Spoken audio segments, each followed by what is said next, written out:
Welcome back. President Trump is reportedly ready to ask Congress for a $750 billion defense budget amid renewed rivalries with Russia, China, and Iran. So what does that signal about the potential threats these countries now pose? And how should this money be put to use to ensure our national security? Joining us now with her expert insight is military analyst Dr. Rebecca Grant. We always appreciate when she joins us. Thank you so much for joining us this morning. Good morning. So let's compare this to begin with 2019, where the defense budget was $716 billion.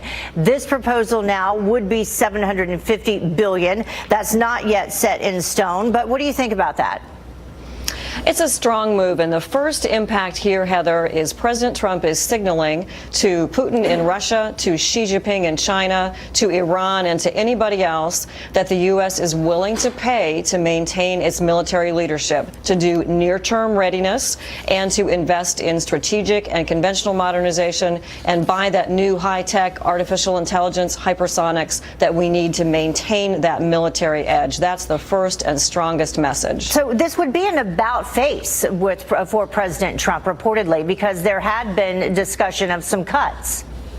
Yes, this is a pivot from taking a cut into the defense budget. And I think what's happened is that Secretary Mattis and leaders from Congress have convinced him again that the threat is there. So he needs to increase the defense budget to accomplish some of that near-term readiness and modernization, such as improving aviation readiness, and then to go ahead and invest. It's a near-term pivot and an increase, but I think it's the right thing to do. And do you think it's also perhaps some sort of negotiating tactic with Democrats?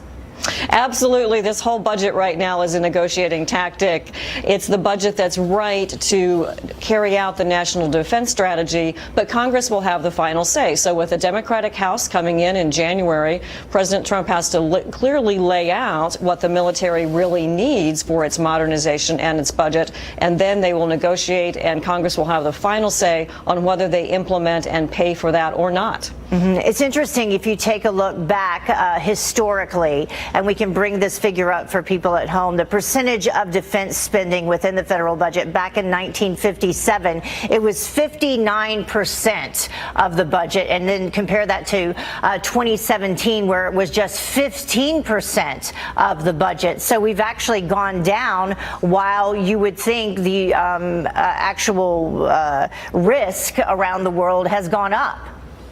That's right. Under President Eisenhower, we saw defense as a higher percentage of the discretionary spending. Now, with entitlements, that's changed a little bit, and we spend more on other things. But the overall point, Heather, is exactly right. As Secretary Mattis says, we can afford survival. We can afford this defense budget.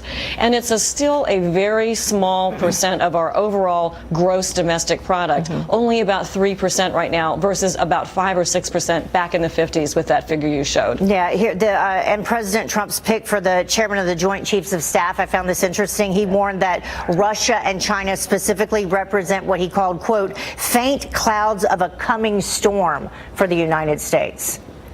I think those clouds are getting a little darker, and great credit to General Milley for putting our attention on preparing to deter Russia and to fight if we need to. So this budget increase can help back some of that up and make it a reality. Really, it's important for our troops, and Congress needs to consider it very seriously. Yeah, and for our troops to know that this administration is there for them and backs them. Dr. Grant, thank you so much for joining us. Thank you, Heather. All right. Well, the time now is about 19 minutes.